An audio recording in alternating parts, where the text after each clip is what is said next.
Here we. Today's story inspired a popular horror movie, and when you get to the reveal in this story, you'll understand why. It is literal nightmare fuel. But before we get into that story, if you're a fan of the strange, dark, and mysterious delivered in story format, then you come to the right place because that's all we do, and we upload once a week. So, if that's of interest to you, please sneak into the like button's house and toast all of their bread and then leave. Also, please subscribe to our channel and turn on all notifications so you don't miss any of our weekly uploads. Okay, let's get into today's story.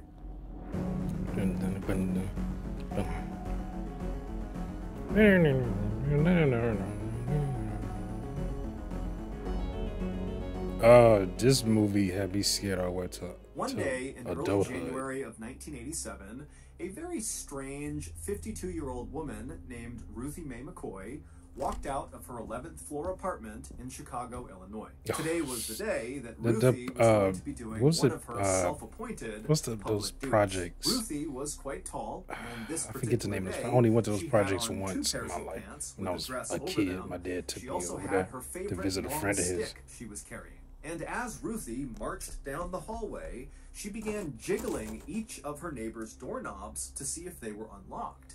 And then in between each doorknob, that's how you get shot. She would suddenly stop and wave her stick around like it was a sword, and she was fighting off some unseen attacker. And so after Ruthie had checked 4 doors in a row that were all locked, she reached the 5th door, and when she tried the doorknob, it was unlocked. And so without any hesitation, Ruthie pushed the door open, stepped inside, and began yelling, "Hey, look at me, I'm inside of your apartment!" I think that's the name of the woman who lived in this 5th apartment was in her kitchen making dinner at the time, and when she looked up and saw Ruthie barging into her apartment, doing shit like this in she wasn't scared. She was just totally annoyed.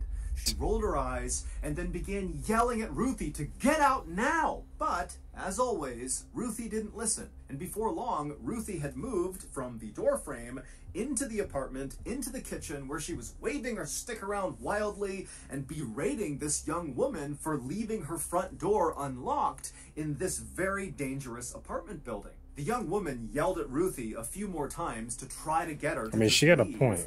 But Ruthie didn't budge. And so eventually, this young woman picked up the phone and called 911. It would turn out the 15-story apartment building that Ruthie and this young woman and all of their neighbors lived in was indeed a very dangerous place to leave your front door unlocked. In fact, at the time, that's an understatement. In the late 1980s, this particular apartment building was considered to be one of the most dangerous places in all of Chicago, with a murder occurring there nearly every week. Gangs basically ruled the building, which was totally falling apart and totally decrepit, and had these long, dark hallways that basically like a prison could hide in. And so Ruthie wasn't wrong in trying to get her neighbors to keep their doors locked, but her very hands-on approach to delivering this going message to people's houses, was never met with appreciation from the people who lived on her floor. Instead, her neighbors viewed Ruthie as potentially more hazardous than anything Ruthie was trying to protect them from.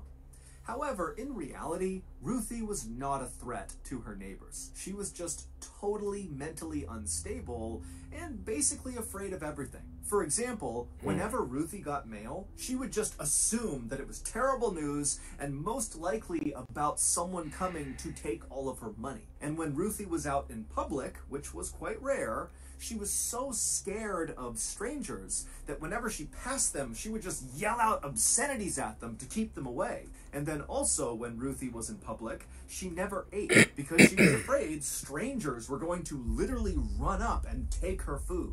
So, back inside of this 5th apartment that Ruthie has barged into, Ruthie was busy berating this young woman about her unlocked door when the police did finally show up, and they dragged Ruthie out of the apartment into the hall. The police, by this point, knew Ruthie really, really well, and they were not about to arrest her. They knew she was harmless, but just kind of out of her mind. And so, like they always did in this situation, they told Ruthie to leave her neighbors alone and just go back into your apartment and mind your own business. And Ruthie usually would mutter something under her breath about needing to increase the security of this building, but she would eventually do as she was told and she would go back home. And that was Like, basically you live Ruthie's there, life you in a need to have your nutshell. doors Constant locked. fear and I don't care where paranoia you from live. living Lock your in this doors. totally dangerous apartment building, exacerbated tenfold by her very poor mental health. But Ruthie was not content with her life. She, like virtually everybody else in this high-rise apartment building, wanted to get out and live somewhere else and have a better life. But Ruthie, like virtually everybody else living in this high-rise apartment building, did not have enough money, and so she was trapped there.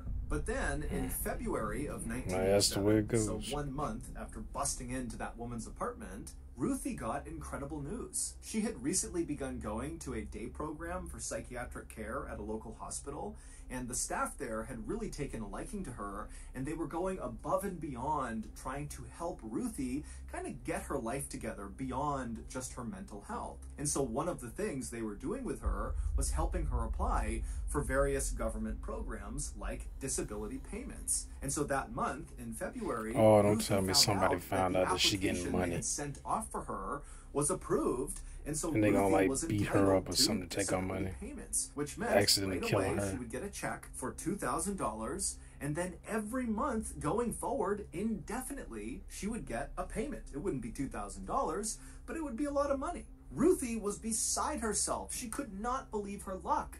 And she now knew that with this money, she would finally be able to move out of that terrible apartment. Even before the money began coming into Ruthie, she was already but how looking much? for a new place to live. And as she did this, all she could think about were her two beloved grandchildren. Even back a little then, boy like, and a I little don't girl. know. They were the Even only if she was people getting in the world, it $2,000. seemed to Ruthie, that really accepted I her think and that's just enough. loved her unconditionally. And so whenever Ruthie would go visit her grandkids, the three of them would sit on the ground and just play together for hours and hours. But to that point, Ruthie's grandkids had not been allowed to visit Ruthie at her apartment because it was too dangerous. But now that Ruthie was going to move into someplace much, much safer, she knew that was going to change. She was going to see her grandkids so much more often. And this made Ruthie so happy.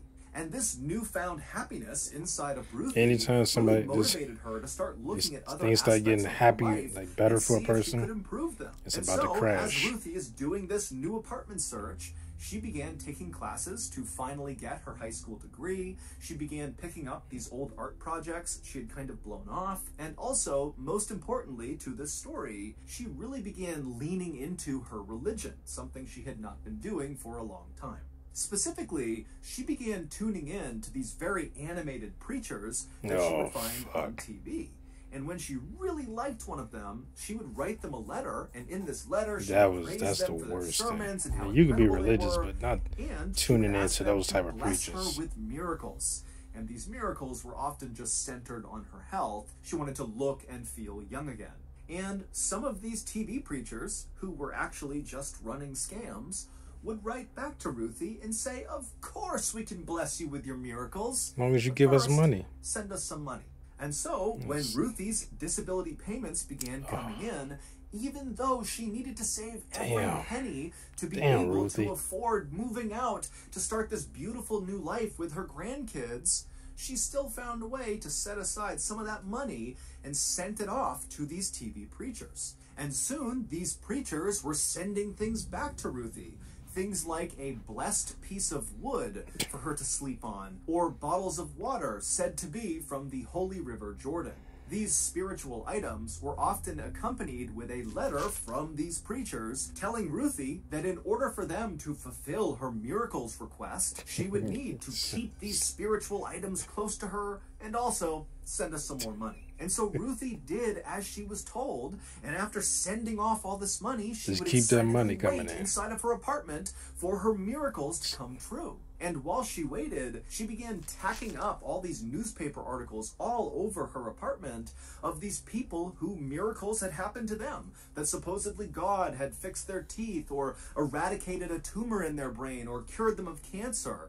And in all of these stories, the person who the miracle happened to would describe looking in the mirror one day and just looking different. And that was the moment they knew that this miracle had occurred. And so Ruthie, believing this was bound to happen to her any day because she was working with these TV preachers, I'm like, if I don't know these motherfuckers, her bathroom mirror didn't all the time and just looking at herself, looking for some visible change in her appearance that would indicate one of her miracles had come true. But by April 22nd, so roughly a month after finding out she was going to be receiving these payments, and this was about 2 weeks before she was set to actually move out into her new place, Ruthie had still not seen any sign in the mirror that she had changed, and so she believed these miracles. You're not sending enough money. But something else to had those begun preachers. happening when Ruthie was in the bathroom That's why. looking at herself in the mirror. You don't And believe that was, she would hear somewhere off in the distance the sound of someone talking to her. It was almost like they were whispering to her, but she couldn't quite tell what they were saying. Now, Ruthie wanted to believe that these disembodied voices had something to do with her miracles coming to fruition, but Ruthie was naturally a very paranoid and scared person, and so she couldn't help but be a little bit scared of these voices. And so that afternoon, when Ruthie was on the bus headed back home after a doctor's appointment, she told a friend on the bus about these strange whispers she was hearing, and Ruthie would also say that she felt like these whispers meant that somebody was out to get her. Now, Ruthie's friend knew Ruthie really well, and this just wasn't unusual behavior for Ruthie. Ruthie routinely thought people were out to get her, and she talked about hearing voices before in the past. Paranoid. And so this friend told Ruthie that, you really should tell someone about this, but deep down, this friend was not that concerned. This was kind of normal Ruthie behavior, and this couldn't be a big deal. However, it would turn out to be a huge deal.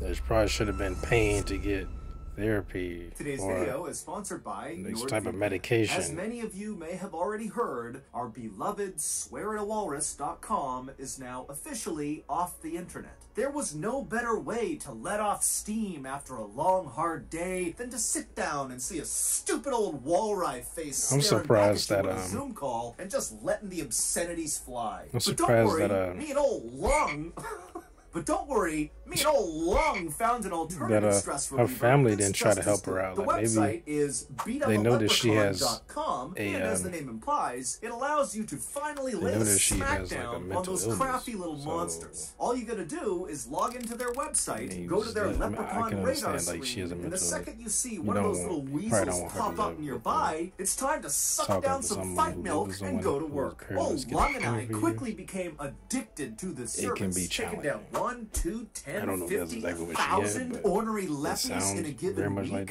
But last night, we ran into a serious issue. We tried to log into the website, but as we did, we got hit with a pull-up.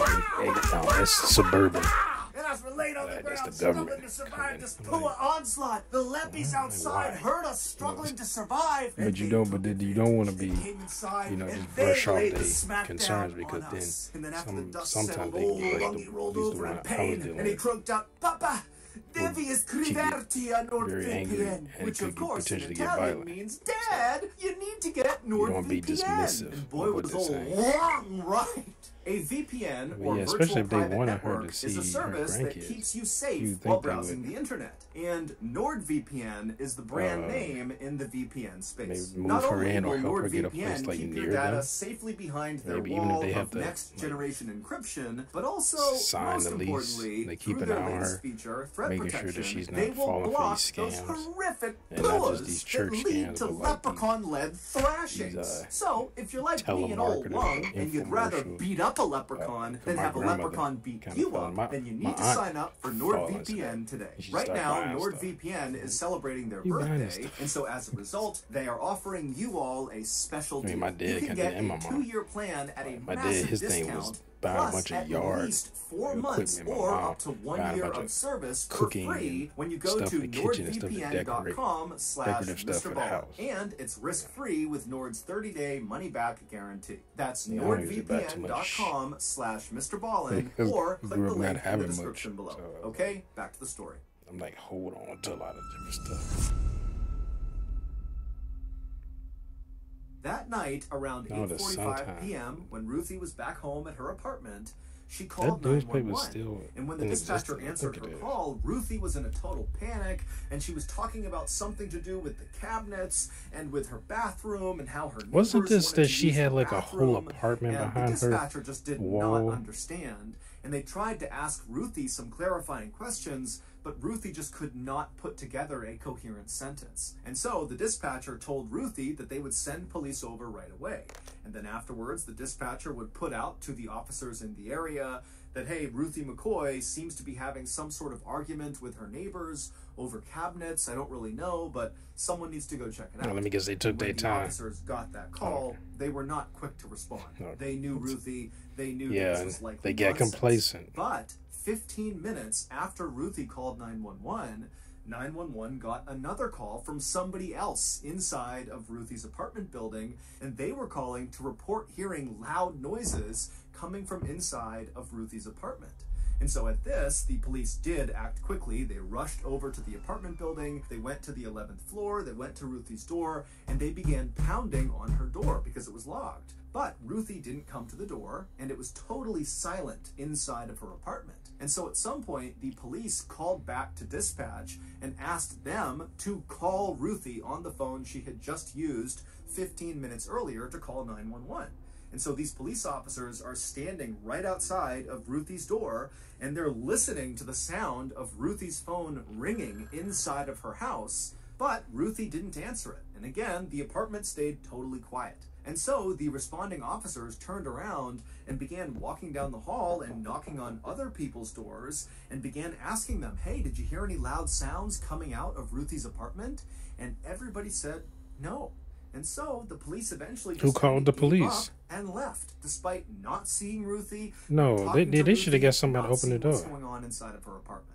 The next day, when one of Ruthie's friends on her floor noticed that Ruthie had not come out of her apartment all day, and when she knocked on the door, Ruthie didn't answer, this friend called the police. The police came out again, they knocked on Ruthie's door, and after How about a you while, get the when she didn't landlord answer, to open the police door? Again, just left. Ruthie's friend, who had called the police, was furious that the police were not taking this seriously, and so she wound up contacting maintenance To do a of the wellness building, check, yeah. and a janitor went up to the 11th floor, went to Ruthie's door, drilled through the lock, and pushed her door open. The janitor immediately yelled out for Ruthie, but there was no response, and so he stepped inside and kind of looked around, and right away he was struck by two things. One, it was a total mess inside of her apartment. There were all these religious books and pamphlets all over the ground, but as messy as the apartment looked, it also seemed weirdly empty. Like there was no TV, there was really no furniture or anywhere to sit. It was almost like this apartment had been half moved out, and then whoever was moving it out had just kind of stopped. The janitor started to get a really bad feeling about being inside of this apartment, but he mustered the courage to walk a little farther into the apartment to look into the bedroom. And when he turned the corner and looked into that bedroom, he froze, because there on the ground was Ruthie McCoy. She was lying on the ground in a pool of her own blood. She was dead. The police were called, they came out, they walked around her apartment. Oh, now they want to come out. This was kind of an open and shut case. Ruthie must have opened her door for the wrong person who came inside and killed her. Remember, this apartment building saw one murder nearly every week. So this really was kind of routine. And just a couple of days later, the police would arrest a 19-year-old so let's not really just investigate named Edward Turner because he was found to be in possession of Ruthie's TV. Edward did not admit to doing anything, but the police assumed that, you know, he must have tried to rob Ruthie, and in the course of this robbery, because the door was locked. How you get her TV? Back, at which point Edward had overpowered her and killed her. But the police did suspect that there was at least one other person involved in Ruthie's murder, so they did keep investigating. And then in June, so about a month and a half after Edward was arrested, the police began hearing this very disturbing rumor about the building where Ruthie had lived. At first, the police completely dismissed it because it sounded totally made up. But when it kept coming up over and over again, whenever they interviewed anybody in this building about Ruthie's murder, the police finally decided they had to at least look into it in order to confirm that it was not true. However, when the police looked into this rumor, they would discover that it was true, and it absolutely played a role in Ruthie's murder. Back on the night of April 22nd, 1987, so the night that Ruthie called 911 in a panic, saying something about her cabinets and her neighbors and her bathroom, well, what had really happened is Ruth was home around 8:45 when she heard this loud banging sound coming from her bathroom. And then before she could go over and inspect the bathroom, her bathroom door flung open, and standing in the doorway was this dark, tall figure who just suddenly took off running through her apartment, out her front door, out into the hallway. Ruthie was so startled she had no idea what to make of it. She knew that sometimes she saw things that weren't real, and so she likely struggled to figure out, did that really happen? Am I dreaming? Am I hallucinating? What's going on? And so with all these thoughts going through her head, she called 911 to get help, but she couldn't quite describe what had even happened. And so that's why she began rambling about how her neighbors wanted to use her bathroom and the cabinets were somehow like, there's somebody in my bath. There's somebody in my apartment. And so the dispatcher obviously didn't understand what was going on, but they told Ruthie, okay, I'll pass this along and the police will be out soon.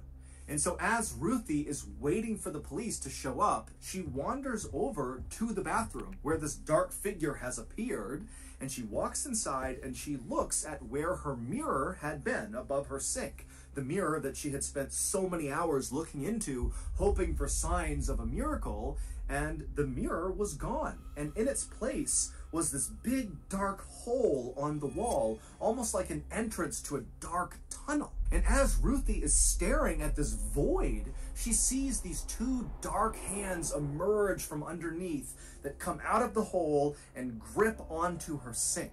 And then eyes pop up, and a man's head pops up, and then he uses his arms, which are clutched onto the sink, I would have left as soon as I saw them hands. Up and out I would have of the left when hole that in her dude wall, ran out my where he apartment. plopped down on the bathroom floor and then stood up and stared at Ruthie. And then everything after that point would have happened really fast. Ruthie likely began screaming, at which point the first man, the dark figure that had run out into the hallway and prompted Ruthie to call 911, he must have heard Ruthie screaming, and so he came running back in through the front door into Ruthie's apartment with a jacket over his head.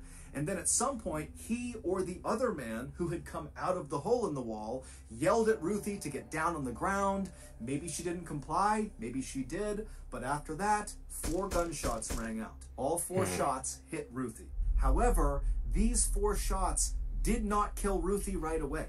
And so Ruthie was very alive as these 2 men stole her TV, they stole her rocking chair and some other things, and Ruthie was almost certainly still alive when the police did finally show up and began knocking on her door and calling her phone.